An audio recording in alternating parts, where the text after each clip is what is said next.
These are two magnets. Like poles repel, opposite poles attract. If you slide one magnet onto an iron rod and let the other magnet pull it, the magnet will start to rotate, but it can only turn half a circle. Once opposite poles meet, they snap together and stop. To keep it moving, you rotate the second magnet. Using magnetic repulsion, you force the first one to turn another half circle.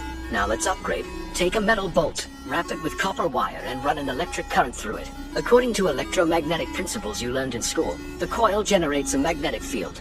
Reverse the current and the magnetic field reverses too. Fix two permanent magnets on both sides of this electromagnet, because like poles repel, the electromagnet rotates half a turn. Swap the wires, the magnetic field flips and it rotates another half turn. If your hands are fast enough, switching wires non-stop, the electromagnet will keep spinning. But obviously, that's exhausting.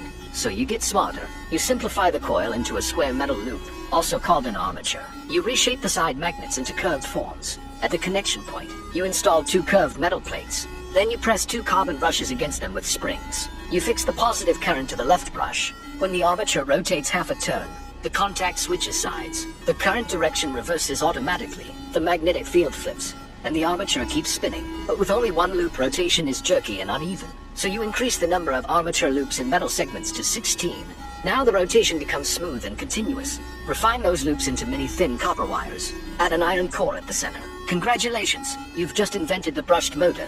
It's named after the two brushes that conduct current and switch polarity. But it has problems. Brush friction creates noise, sparks, and wear. And the brushes need regular replacement. So once again you change your approach. You fix two permanent magnets to the inside of a rotating disc. Then you place an electromagnet at the center. Power it on, and the magnets are pulled into motion. But there's a problem.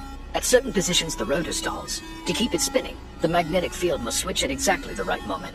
Manual switching is unstable. Sometimes the rotor even spins backward. So you upgrade again. You replace the iron rod with a triangular coil structure, wrap it with wire, and connect it to an electronic controller. You install sensors at each corner. Now watch what happens. When the S-pole magnet is pushed and pulled by the electromagnets N and S poles, it rotates forward. As soon as it reaches the next position, the sensor detects it instantly. The controller cuts power, switches the magnetic field, and reactivates the next coil. Behind the magnet is now the same pole pushing it forward. In front is the opposite pole pulling it in. Repulsion and attraction work together. The magnet keeps rotating, again and again, faster and faster. Congratulations, you've just invented the brushless motor.